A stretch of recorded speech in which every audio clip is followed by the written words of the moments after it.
ఉచిత IVF IUI consultation, ఉచిత ultrasound scan. 49 అంటే సంతానం, 49 అంటే సంతోషం.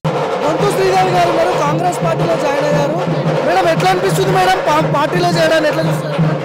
చాలా ఆనందంగా ఉంది. ఎందుకనంటే 24 సంవత్సరాల నుంచి తెలంగాణ ఏర్పడాలని, అదేవిధంగా ఏర్పడిన తర్వాత ప్రజాపాలన అందించాలని ముక్త కంఠంతో తెలంగాణ వీర అభిమానిగా బొంతు రామ్మోహన్ గారు కానీ నేను కానీ క్రియాశీలక పాత్ర పోషించి మరి హైదరాబాద్ నగరంలో తొలి మేయర్గా తన వంతు కృషి ఎనలేని కృషి చేసిన పార్టీ గుర్తించకపోవడం ఈరోజు చాలా బాధతోటి ఈ పార్టీలో జాయిన్ చేయడం జరిగింది. ఎందుకంటే రేవంత్ రెడ్డి గారు పిలిచి మాకు ఖచ్చితంగా మరి రామ్మోహన్ యొక్క సేవలు, మరి నా యొక్క సేవలు, మరి తెలంగాణ రాష్ట్రం హైదరాబాద్ జంట నగరాలలో అవసరమని వారు పెద్దలు తెలియజేశారు. వారు ఏ పదవి ఇచ్చినా ఏ పదవి ఇవ్వకపోయినా కూడా ప్రజల కోసం ఎప్పుడు కూడా ముందుండి పనిచేస్తామని, అదేవిధంగా సోనియమ్మ తెలంగాణ రాష్ట్రం ఇచ్చింది కనుక అమ్మకి మరి కానుకగా మా వంతు సేవ చేయాలని ఈ పార్టీలోకి రావడం జరిగింది. గతంలో బీఆర్ఎస్ పార్టీలో ఉన్నప్పుడు ఎలాంటి స్థానం కల్పించలేదు, అసంతృప్తిగా ఉన్నారని తెలుస్తూ ఉంది. ఎందుకు దీనికి ఇక్కడ రావడానికి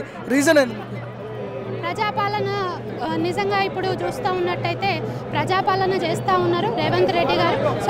ఖచ్చితంగా ప్రజల పనులు చేయాలంటే మనము ఏ పార్టీలోనైనా ఉండి ప్రజలకు సేవలు చేయాలని ముఖ్య ఉద్దేశంతో, అదేవిధంగా ముఖ్యంగా మెయిన్ రీజన్ ఏంటంటే మీ అందరికీ కూడా తెలుసు, ఉద్యమ నాయకులను పక్కకు పెట్టడం అనేది బాధ కలిగింది. కావున ఈరోజు ఈ పార్టీలో చేరడం జరిగింది. బొంతు రామ్మోహన్ గారు బరిలో ఉంటున్నారు, సికింద్రాబాద్ నుంచి బరిలో ఉండబోతున్నారు.